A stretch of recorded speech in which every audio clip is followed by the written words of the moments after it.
2026年7月，香港的暑熱果挾着一種異樣的沉寂，那股熱浪黏溜地附着在肌膚上，像是某種揮之不去的哀愁。香港國際機場的倒塌大廳裡，冷氣開得格外足，在這盛夏裡營造出一片近乎冷酷的清醒。一個少年衝抵塔通道的深處緩緩走來，黑 T 恤、帆布包，身量高而挺拔，像一顆剛抽跳的白楊。他走得很穩，步子卻不快，每一步都踩實了才邁下一步。帆布包的肩帶勒進黑色的棉質 T 恤裡，包裡露出一個捲了邊的樂譜紙，紙帳邊緣已有些磨損，看得出常被翻閱。沒有助理，沒有保鏢，甚至沒有多餘的行李，他就這樣安安靜靜地走了出來，像任何一個趁暑假回港的普通留學生。然而，當他面對蜂擁而至，幾乎要將話筒墜到他臉上的記者時，他下意識地做了一個動作，微微側過身，用自己尚且單薄卻已足夠寬厚的背脊擋住身後一個穿素色連衣裙的身影。那身影纖細，戴着口罩，只露出一雙滿是疲憊和隱忍的眼睛，是張柏芝。少年的手在虛空裡輕輕一蕩，算是一個磨聲的拒絕，又像是一個磨言的保護。他沒有回答任何問題，只是側着身，護着母親，在人群中艱難地挪動。就在他側身的那一瞬間，機場慘白的燈光打在他臉上，眉眼的輪廓被光線切割得格外分明。那個緊吻的唇角，那雙微微米起、帶着警惕與疏離的眼睛，那股子從骨子裡透出來的，像小獸互巢般的很勁人，讓在場一個資深的娛樂記者愣在了原地。他下意識地按下了快門，看着取景框裡那像少年稜角分明的臉，心裡猛地一戰，腦海裡幾乎是本能地閃過一個畫面，那是4年前一部電影裡的經典鏡頭，法庭的被告席上，一個同樣有着鋒利眉眼的男人，半張臉陷在陰影裡，嘴角掛着一絲似有若無的瘋狂而絕望的邪笑，眼底是一片燒不盡的野火。那是怒火重案裡的邱剛敖，那是謝霆鋒。此刻，這跨越了時空的相似，以一種近乎殘忍的方式，重疊在了這個名叫謝震軒的18歲少年身上。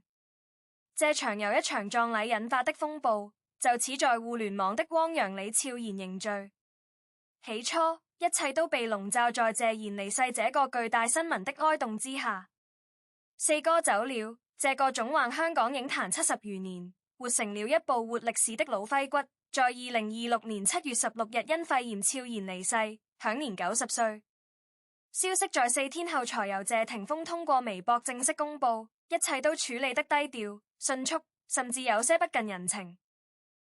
沒有公開的靈堂，沒有扶靈的政商名流，沒有鋪天及地的報道，近在粉嶺和合石火葬場，以謝家玉的本名完成了火化。到場送別的至親只有3位：前妻狄波拉、兒子謝霆鋒、女人謝婷婷。這完全符合謝賢生前的願望，他早就說過，讓他悄悄地走，不要驚動任何人。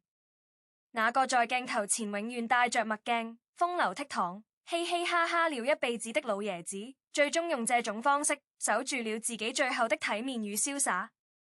而，靜水流深，暗湧永遠藏在平靜的表面之下。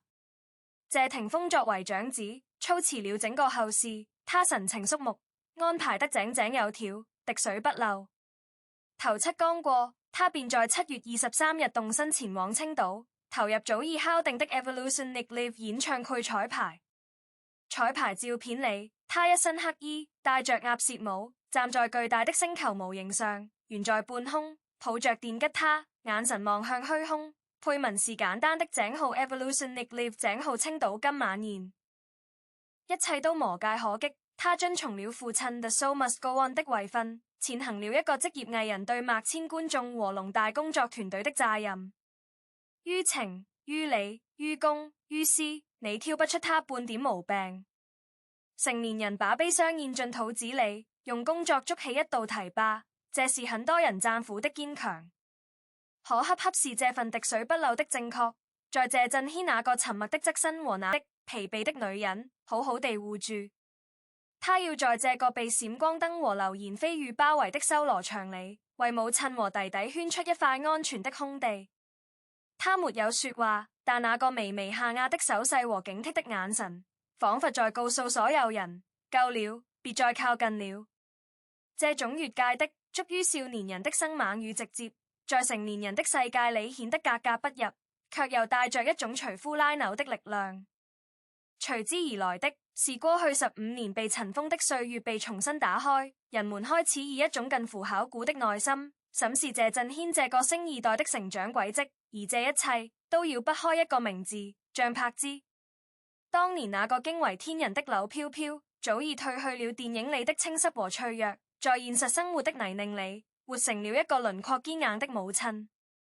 離婚15年來，外界關於她的流言蜚語從未斷絕，但她幾乎從不辯駁，只是默默地做着一件事，把兩個孩子帶大。而她的教育方式，在此次葬禮的每一個細節裡，都得到了近乎殘酷的驗證。謝震軒的沉穩不是一日練成的。這個18歲的少年，身高已經逼近1.85米，卻完全沒有一點星二代的嬌琴。今年2月，有網友在悉尼的超市和宜家偶遇這對母子。謝震軒自己推着購物車挑選家具，自己排序列賬，而身家不菲的張柏芝只是安靜地跟在身後，只在需要付款時遞上信用卡。謝震軒一個月的零花錢基礎額度只有100港幣，想要更多就必須通過做家務來賺取。張柏芝曾說過：孝順的人不會壞到哪裡去。他口中的孝順不是愚忠愚孝，而是一種推己及人的共情力。他從不在孩子面前詆毀謝霆鋒和謝家，每逢節日都會主動安排兩個孩子回港探望爺爺和奶奶。謝賢生前多次在公開場合稱讚兩個孩子有家教、有禮貌，更在老與有約中毫不掩飾對這位前人式的偏愛，用粵語動情地說：我係好食我心抱，我很痛我的人式。起碼佢同我生咗兩個信，幾多好嘢俾我都唔夠你俾兩個信我。老爺子心理跟明鏡似的，怎麼名望地位都比不上兩個乖巧懂事的信子來得實在。這種教育在謝賢病危之時爆發出了驚人的能量。當時謝震軒正在澳洲音樂學院就讀，主修音樂製作，課程緊張，學分嚴苛。接到母親的通知後，他毫不猶豫地向學校申請長假，訂了最快的航班飛回香港。從那一刻起，他就把自己釘在了謝家老宅裡。頭七期間，他沒有接受任何採訪，沒有在社交平台發布任何悼念文字，只是默默地守在靈堂，守在奶奶狄波拉的身邊。港媒拍到的畫面裡，他不是在攙扶情緒不穩的奶奶，就是在低聲安慰啜泣的弟弟謝震南。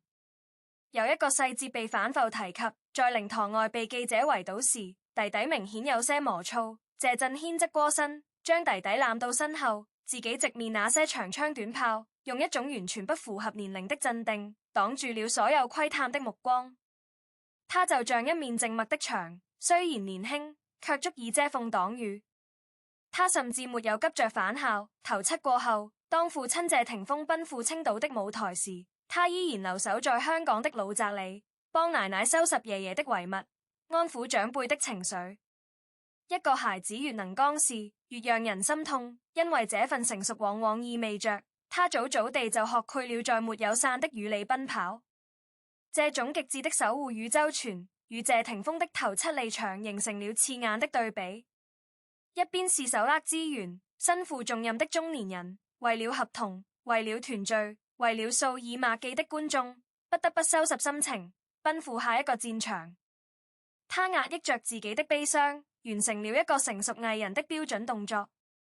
另一邊是尚未踏入社區的少年，他眼裡沒有合同，沒有檔期，沒有所謂的大局為重，他只看得到親人的眼淚和家裡的空檔，於是他用最笨拙也最直接的方式選擇留下。這並非是非對立的判斷題，而是兩種人生階段的碰撞，卻像一面照妖鏡，照出了成年人世界裡那些被冠以責任之名的權衡與無奈。謝霆鋒失去的體面，並非是被危子撕掉的，而是在這15年日復一日的缺席中，一點點被磨蝕掉的。當經濟上的供給與日復一日的陪伴被放在天平的兩端時，那個從小看着母親獨自剛起生活的少年，早就在心裏做出了選擇。在這場無聲的博弈中，象柏茲再次被推到了風口浪尖，但這一次，他贏得了一種近乎悲壯的讚譽。他沒有發長文悼念，沒有在葬禮上痛哭博同情，甚至沒有出現在辭靈禮的公開照片裏，或苦是為了避免給前夫一家帶來不必要的輿論壓力。他只是在消息公布的那天，將所有社交平台的頭像換成了黑色，沉靜地掛在那裡，像一面默哀的旗。他的贏不在於撐倉，而在於給。他給了這家兩個根正苗紅的信子，給了孩子不被仇恨扭曲的童年，給了謝賢晚年含飴弄孫的天倫之樂。港媒披露的遺產分配傳聞更是將這種情緒推向了頂點。據悉謝賢將高達90%的遺產留給了兩個信子謝振軒和謝振南，設立成長基金，由張柏芝代管，林青霞監督。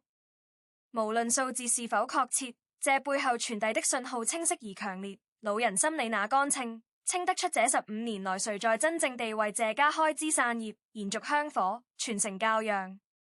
葬禮上那最催淚的一幕，那個被全網解鬥為殺氣的眼神，如今看來更像是一道烙印。他烙印着一個少年對母親最赤誠的捍衛，也烙印着一個家族兩代人情感模式的斷層。當謝霆鋒在青島的舞台上懸在半空，西吼着唱出那些關於宿命與對抗的歌詞時，不知他是否跪在某個音樂的間隙，想起父親凌遲毅子那像酷似自己年輕時的臉。邱剛敖在電影的結尾，倒在聖母像的懷裡，說了一句：如果那天是你去追可樂，我們倆的命運會不會反過來？命運沒有如果，只有結果。那個在怒火重案利用眼神殺人的謝霆鋒，或苦早已在現實中被生活磨平了稜角，學會了成年人的周全與隱忍。而他的兒子，那個眉眼間全是他的影子，此刻眼裡卻只有母親的少年，正用自己尚且稚嫩的羽翼，在這個酷熱的7月，撐起了一片不再缺席的晴天。那眼神裡的殺氣，在喧囂過後，留下的只是一抹漫長的關於陪伴的嘆息。